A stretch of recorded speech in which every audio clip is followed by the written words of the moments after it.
Because I don't, if you don't have a pocket, yeah, I have them in my pocket. Oh, gosh, I don't have a pocket. Yeah. All right. All right. So we'll jump into the next talk here. We have the Department of Labor Office of Disability Employment Policies, ePolicyWorks. Hope Adler, Katya Albanese, and Lindsay Teal. All right. Get out of the way here. Okay. Hi, I'm Katya Albanese, and I'm with Concepts Communications, and we are a federal contractor that works for the Office of Disability Employment Policy of the U.S. Department of Labor. Go ahead. Yeah, my name is Hope Adler. I'm on the Concepts team as well. And I'm Lindsay Teal. I'm a policy advisor at the U.S. Department of Labor, Office of Disability Employment Policy. And so some of you may have heard us speak in November in California, so we wanted to jazz it up and step it up a little bit. There's going to be a kick line eventually. Yeah. Stay tuned. In federal government fashion, we will keep to acronyms. We will keep some level of comfort for you.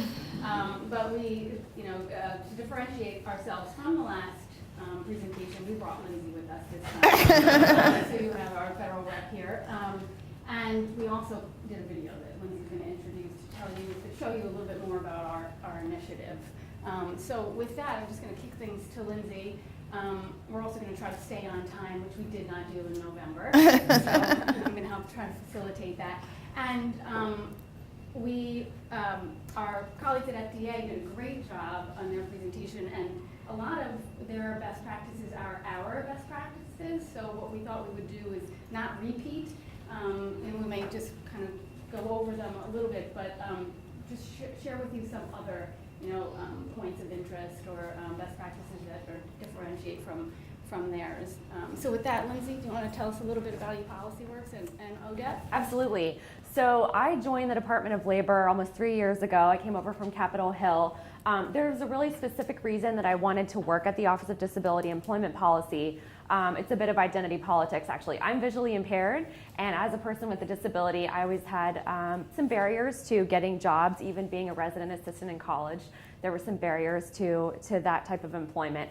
And so when I was doing research, trying to figure out what type of policy I wanted to work in, I found this little tiny office at the Department of Labor. There's only about 50 of us that work there, called the Office of Disability Employment Policy. And I read their vision statement, which says, a world in which people with disabilities have unlimited employment opportunities.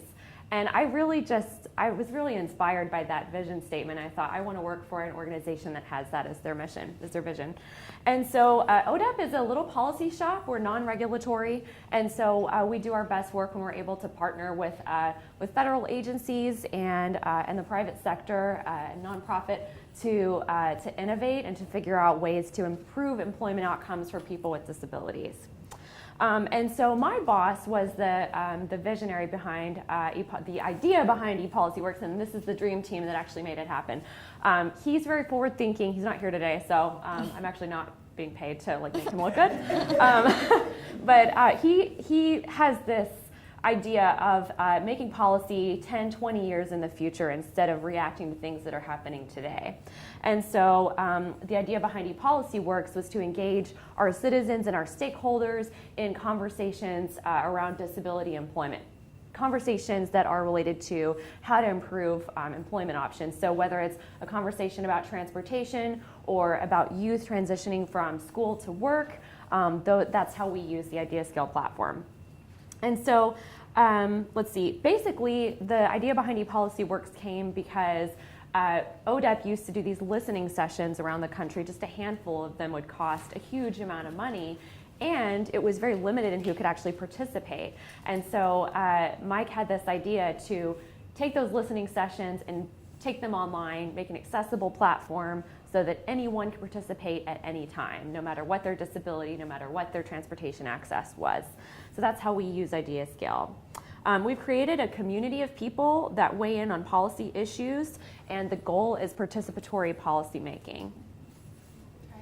And now we're going to show you a video. And before we do, so as Lindsay mentioned, what makes us different is it's external. So we use IdeaScale to get ideas from key stakeholders and citizens to help inform the policy process.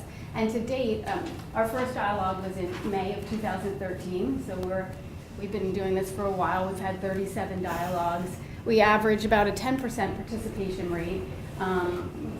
We've had up to 3,000 external participants in a dialogue with 10,000 votes and 355 ideas for partner federal agencies.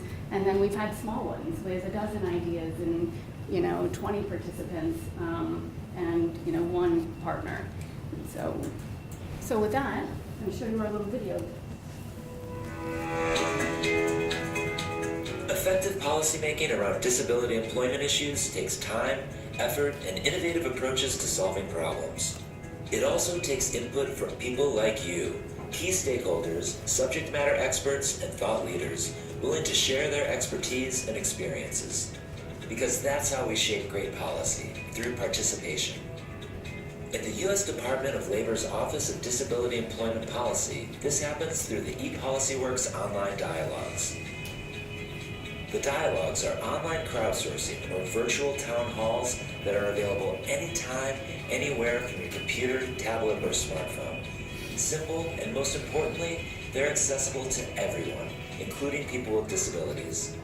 So how do these online dialogues work? It's simple. The host of a dialogue, a government agency or stakeholder group, joins forces with ePolicyWorks to launch the dialogue on a particular issue or topic around disability employment policy. Over the course of several weeks, the dialogue provides a forum for the community to respond with their ideas. Even if you don't have an idea to share, you can add to the conversation by commenting and voting on ideas submitted by others. At the end of each dialogue, the ideas and comments are analyzed to help policymakers make more informed decisions. We want you to join the ePolicyWorks community and add your voice to these important conversations. Just visit www.epolicyworks.org and click Join the Conversation. There you can learn about participating in dialogues and sign up to receive updates on opportunities to join the thousands of ePolicyWorks online dialogue participants across the United States. Join the movement today and help policymakers implement better government policies and practices to fulfill America's promise of equal employment opportunity for all citizens.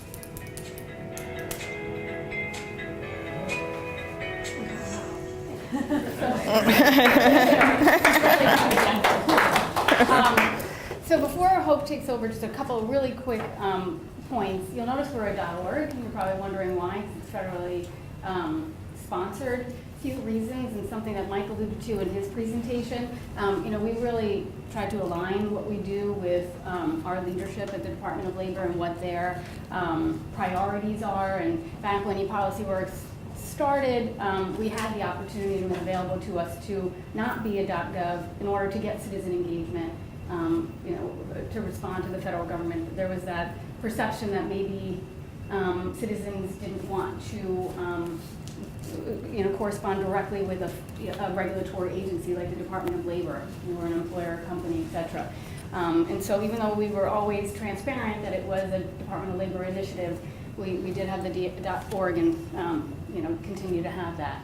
And so with that, I'll turn it over to Hope. Before I go into all our steps and our best practices, I'm going to have Lindsay talk a little bit about one of our most recent dialogues that has taken us through the process from beginning to conclusion. So I'll let her introduce that quickly first.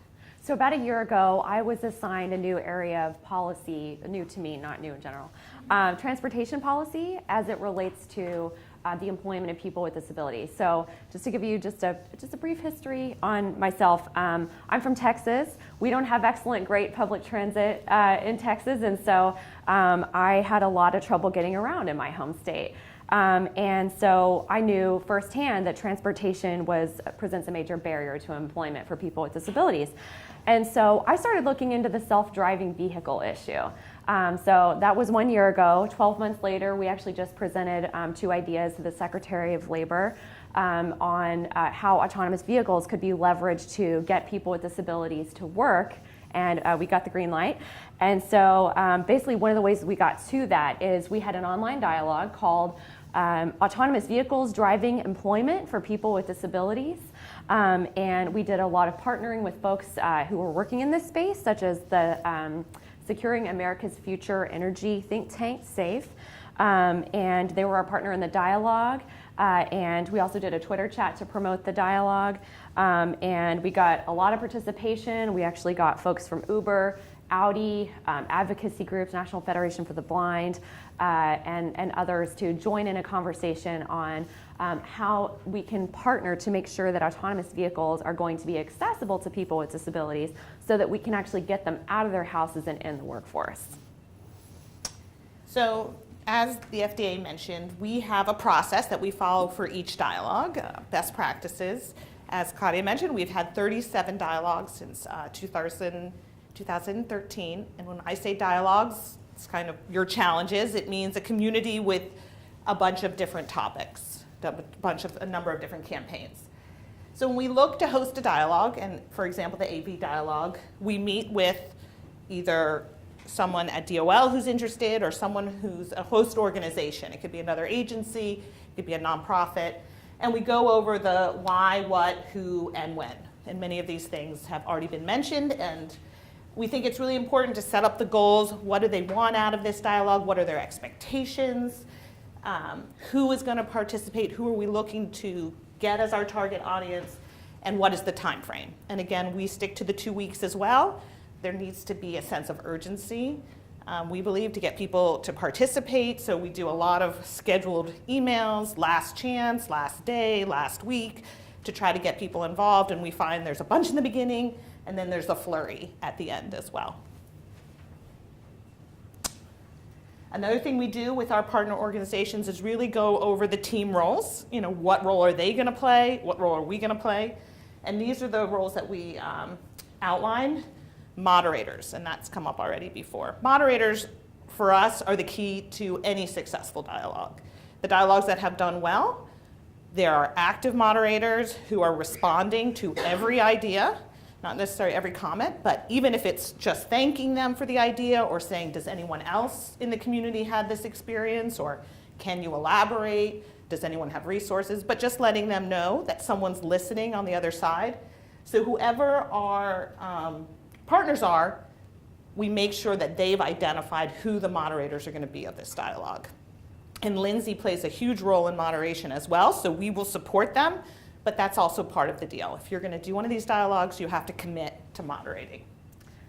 There's the facilitators, and that's kind of us and the subject matter experts, just trying to make sure it keeps moving, no one's leaving inappropriate comments, you know, just kind of the back end stuff. We provide a lot of technical assistance. We're reachable by phone, email. As Lindsay mentioned, some of our users have disabilities, so they may have accessibility issues. We work with them to make sure that they can access the dialogue and submit comments and vote.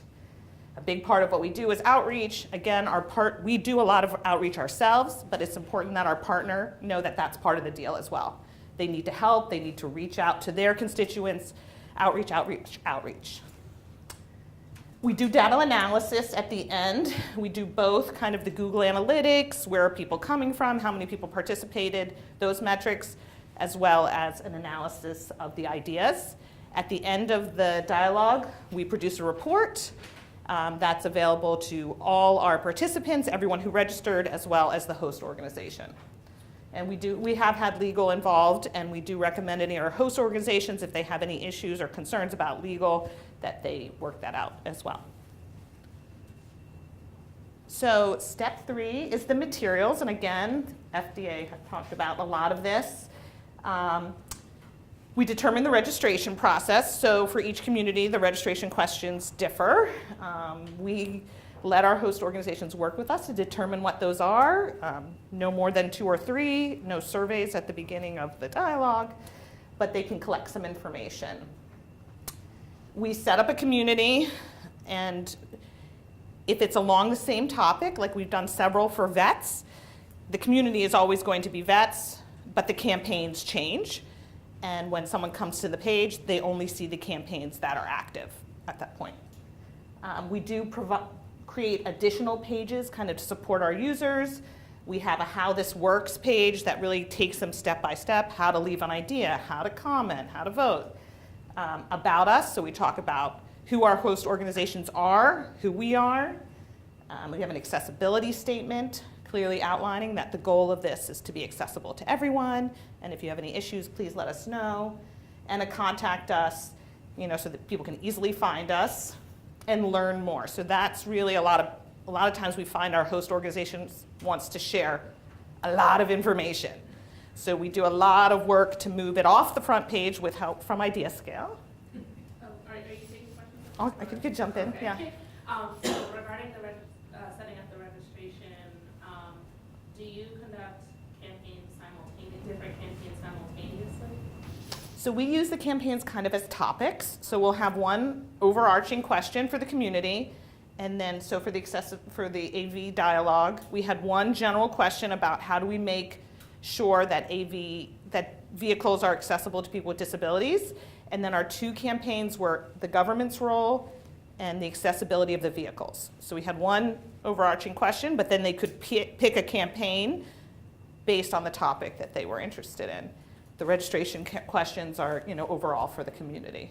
Okay, so you don't, I guess, you mentioned that you work with whoever's sort of sponsoring the Right. campaign to, or partnering with you on the campaign to set up the registration questions. So I just wondered if you tailor that at all to each campaign. We do. So we use IdeaScale a little bit differently. So every time there's a new person, we kind of set up a new community, Oh, okay. right? So we don't have one, it's by topic, but we allow the campaigns are kind of run as separate, Okay. Communities. yes. Yeah, okay. And so then we can change. So the people come back, they just have to answer whatever additional questions were missed, if there's new questions. But a lot of times our host organizations will reuse the questions that were there. Yeah, we try to keep them generic enough. What state are you from? What stakeholder group do you belong to? That sort of thing. Kind of like what's your connection to transportation, stuff like that. So another part of setting up the, I- sorry. That registration, are there any legal limitations to what you can ask? You can ask them what kind of disability they have, or that sort of aligns with what we want to do with these things. So we do ask, if it's of interest to our hosts, if you are an individual with a disability, and one of the choices for legal guidance is I choose not to disclose, so that they do not have to answer that question. But it is something you try to do. Yeah. And we do say when we meet with our host organizations to ensure that they're not collecting any information they're not going to use. So if you collect it, use it. The draft, okay. Oh, yeah. Sorry, we can go to moderators, that's fine. So, as I said, moderators are a big part of what we do, and we do host a moderator training before every community, every dialogue. We provide guidelines, we provide canned answers, so we have prepared documents that we reuse over and over again. We recommend that they moderate in shifts because we do get a lot of, every 2 to 3 hours they assign. We have some of our host organizations who create a whole spreadsheet and everybody's got times that they're moderating, and others that are a little loosey-goosey, but we do stress kind of having a structure. Part of being a moderator is helping with outreach. And another thing that moderators do that Lindsay came up with, which is a great idea, is when we were doing the transportation dialogue, if an idea came up that she thought related to one of our participants, she would send them the idea and say, can you comment? So, for example, Uber, can you comment on this idea? This is right up your alley. And is there anything you wanted to add? Sorry about that. Yeah, so I kind of coined this throwing ideas at people instead of throwing it at the wall. So I would see something that we meet frequently with stakeholder groups, with industry partners. So we've met with Uber and Lyft, and we talk to them about what they're doing on accessibility for their autonomous fleets that are going to be deployed soon. And so I'll see an idea or a comment that has something to do with Uber's program. So I'll email Malcolm Glenn over at Uber and I'll be like, hey, aren't you guys doing something on this? Do you want to respond? And so that way he'll respond immediately. Same thing with Audi, same thing with some folks that are in academia. Dr. Aaron Steinfeld is one of the leading robotics guys in autonomous vehicles. So I'll throw ideas and comments at him, be like, hey, do you want to respond to this? And so that really ended up driving participation in this dialogue, because you send it straight to the person that it pertains to, and they can comment and leave very robust feedback. Yeah, and it really added to the quality of the ideas as well. And basically, all you have to do is just get the notification email. So I have a folder for like the AV dialogue notifications. So as soon as I get a notification, I would read it, see who it was from, see what the idea or comment was, and just forward that email to the person I was throwing the idea to. Got it. So Yeah. are your members, community members, are they known to others? Like, so are they public or are they? So it's basically up to them. Like Malcolm from Uber his name was Malcolm G, and then he would say, hey, this is Malcolm from Uber in his comment. So yeah, he would identify. Right. So it's the first part of your email address. Unless is you your change it. username, and then you can change it, which a lot of our participants will go ahead and do. And they'll put pictures up and Yeah, Yeah. that's really neat, because then you could have a dialogue with Malcolm from Uber Mhm. and have others join in the comments and actually have real-time Yes. conversation too. Right. Yes. Yeah, which is unbelievable. That's what we ended up doing, basically. Yeah, it was great. And we probably didn't mention that, but we have great ideas, but a lot of our ideas are actually buried in the comments. The comments are where we have a lot of discussion, which I'm sure most of you.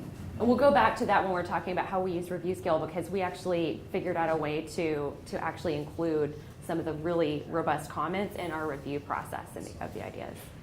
Do you want to just touch on that last note? Yeah, Oh, just, sorry. no, I'm here. Just one thing. We were using off-topic initially, and we were getting some negative feedback, so we changed everything that refers to off-topic to additional input. So when we do have to move an idea, which occasionally we do because we do get people who share stories about their experiences, and they're great information, but maybe not relevant to the dialogue, we move them to additional input, just to keep it a little bit more positive.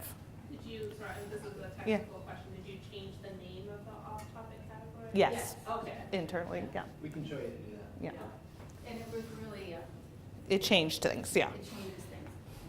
Okay, I like fine. that. We should probably make that the default. We were Yeah. just talking about that the other day, because then people, it's additional inputs. Like, this is a good idea. It's just maybe not quite for this dialogue in particular. We're gonna keep it. Our very first dialogue, we had off topic, and the first idea that we moved, we received a flurry of emails from the individual who was very upset that their idea was considered off topic. And so right from that point on, it went to additional input, and since then, We haven't gone. not a comment, yeah. Yeah. So as I mentioned, outreach, outreach, outreach. Some of this has already been talked about. We have prepared before the dialogues, the email messaging, newsletter messaging. We leverage our stakeholders. We ask them to share the information, to tweet for us, to put it in newsletters, both through formal and informal channels. Lindsay spoke at many conferences and meetings about our AV dialogue. We use a lot of social media, and we did create, and we do, for different dialogues, create a corresponding blog post. So Lindsay and one of her colleagues wrote a blog about their experience with transportation and employment. We kind of did a co-blog where it was like myself with a visual impairment and how self-driving cars would revolutionize transportation for someone with my disability, and then my colleague who has cerebral palsy and is in a power chair, how that would also affect hers. And that's a good engagement tool. We send it out to our community members and say, hey, here's this blog, make sure and participate in the dialogue. And another thing we do that's been very effective is we have these Twitter chats. And again, to create the sense of urgency. So in the middle of, or sometimes towards the end of a dialogue, we host a 1-hour Twitter chat where we invite the community, we pose questions that are tangentially related to the dialogue, so not the same questions, but we try to have a conversation on Twitter about the same topic. And we encourage people throughout the Twitter chat to participate in the dialogue. This is one of the graphics that was used at the end of the Twitter chat that said, it's been a great conversation, let's bring it to the dialogue. And in some cases, we actually move tweets that are good ideas into the dialogue, and we let the person know, we've moved this really great idea into our dialogue, please come, visit, comment, etc. By the way, you can do that automatically now with Zapier. I don't know if you know about that. We didn't know that. We should talk. All right? Okay. And then analyzing the data, like many have talked about, we collect all the metrics, who's participating, who's leaving ideas, how many ideas, etc. We prepare a summary report that's really just those metrics, and it has the top ideas by vote and comment, and we distribute that at the end of the dialogue. And lately, we've been diving into both the assessment tool in IdeaScale and ReviewScale to actually analyze the ideas. So for the assessment tool, for this was a really interesting project for the AV dialogue because we had a lot of really quality conversation. So the first thing we did, and Lindsay did, is she went through all the ideas and the comments that could be moved into ideas. We created ideas based on those comments. So before we did anything, Lindsay took all the valuable ideas that were in the comments and turned them into ideas. Then Lindsay and her team at ODEP went through all, I think there were 67 ideas, and used the assessment tool to kind of weed out the ones that we wanted to move on to the subject matter experts. So it was a quick use of the assessment tool, how many 5 stars to 1 star, and from that assessment, we took 23 ideas. So we had like a 1-hour phone call after the assessment tool was done, and the 5 people participated. We went through each idea, and based on its rating in the assessment tool, we moved it to the next stage to ReviewScale. And for ReviewScale, we engaged subject matter experts, some of the people that Lindsay's mentioned, who are really expert in the field of autonomous vehicles, and asked them if they would participate in ReviewScale. So those 23 ideas are going currently through ReviewScale. We're having a little issue engaging some of our subject matter experts. So one of the things we were thinking about is that's probably something we're going to incorporate to the beginning of the process so that the subject matter experts are involved in the dialogue from the beginning. Many of these subject matter experts were brought in kind of at the end of the process and asked to review the ideas. You want to talk a little bit about the criteria that we set, or how we set it? That's true. So Lindsay and I and her team, we had a whole conversation about what kind of things we were going to be looking at in ReviewScale, and we did customize a lot of it because for government agencies, some of the way it was set up, cost, et cetera, wasn't exactly how we would rate a good idea or a bad idea. So I'm trying to remember what our criteria was now. Level of difference. Level of, Cost. but we changed it. So one for the AV dialogue is, would this impact the employment of people with disabilities? That was, Something that DOL, would this be a priority for the Department of Labor?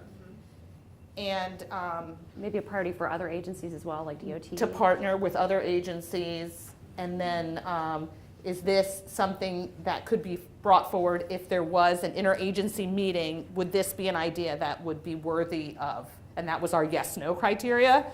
Should this idea be presented to our interagency AV council? Yes, no. So the other ones were rated high, low, were is it going to impact the disability community? And is the cost one was, is this of interest to the Department of Labor or its partners? Are the reviewers calibrated to like the style of like idea, it might not be fully refined, or are the reviewers like familiar with like the rapid ideation? I'm probably not asking that question very well, but in the particular, basically, like a lot of times reviewers are looking for something very technical and very well thought out, and then they freak out when they see like Right, I know what you something mean. like just kind of a nugget of goodness. Just Right, a right. little more. So actually, I don't know if this is advisable. This is the first time I think we've done this before, but since this was such an important dialogue and we were trying to raise the profile of this issue to the level of the secretary, I actually went through with my team of there's 3 of us that are working on AV and employment, and went through and kind of cleaned it up just a little bit. Like, so for example, if somebody put an idea title that was super vague, I would actually changed it. Somebody had a fantastic idea about leveraging lower levels of automation to help folks with autism actually drive. And the name of that idea was like grant money or something. So I changed it, just tweaked it a little bit, not to change the original content, but just for the sake of the reviewers.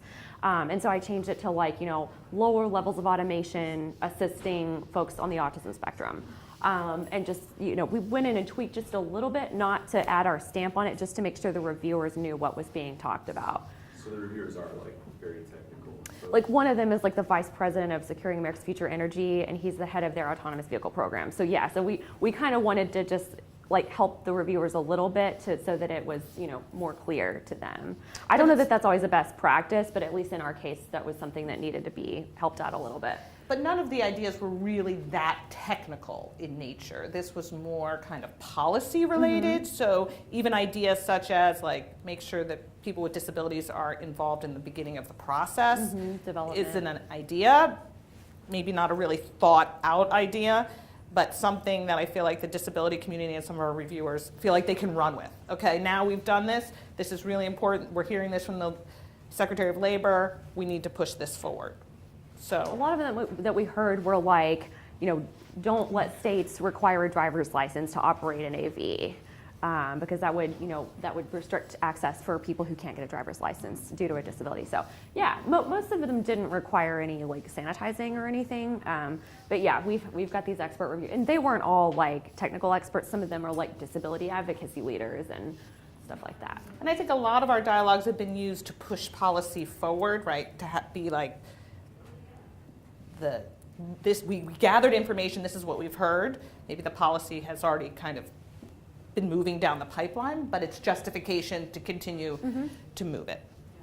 So we're almost out of time, so just to wrap up on a few points for action steps and moving forward. We've talked about metrics and how do you improve your success, and our initiative is a little bit different because it's policy focused. So we've had different ways of showing that our dialogues have been successful, from actually producing reports that have gone to Congress in response to inquiries from Congress on certain policy issues, to agencies funding the development of educational materials like a toolkit. The National Endowment of the Arts had a dialogue, and one of the ideas was create a toolkit for people with disabilities about what it means to be a person with a disability in the arts, and create one for employers, talking about how do you have an accessible workplace for a person with a disability in the arts. And so they funded a whole effort to develop a toolkit. Not a policy idea, but still something that came out of it. And we've heard pushes, we've been pushing from the beginning that there needs to be a result from the dialogue, whatever that is. We don't want this just to be collecting data just to collect data. So really going back to our participants, our host organizations, and saying, Here was the what's outcome. happened, what have you done with the data that you've collected? So a lot of our participants are repeat participants, and how do we get them to keep coming and giving us ideas without incentive? The incentive really is that policy change, and we have very passionate participants, and we are open and we share with them the results of the dialogue, what's happening, what's going to happen next, if there are any updates. It is the federal government. Sometimes those updates take 4 years to give them, but they get it, and it's, hey, this, the 2013 dialogue